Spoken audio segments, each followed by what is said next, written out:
من یه برکم وسط قلب یه بیشه، هیچکی سالی یه بارم از اینجا رد نمیشه.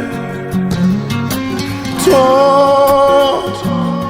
از دل دریای شور، از یه جای دور دور اومدی، خوش اومدی ماهی خسته. تو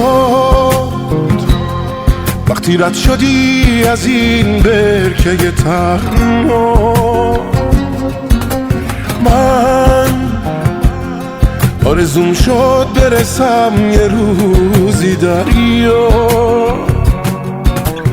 باز واسه دیدن تو، واسه رسیدن به تو اومدم بگذرم از این در بسته.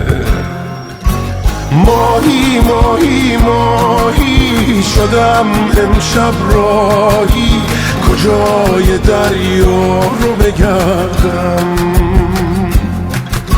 ماهی ماهی ماهی میکشم آهی، چرا هنوز پیدات نکردم.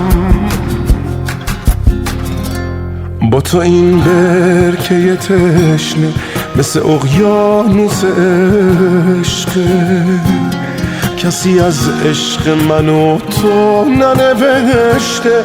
حق داره هر کی به حال این روزای من بخنده، مگه یه برکه به ماهی دل میبنده.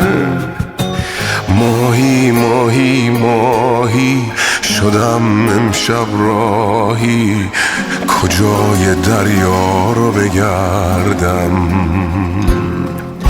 ماهی ماهی ماهی میکشم آهی، چرا هنوز پیدات نکردم.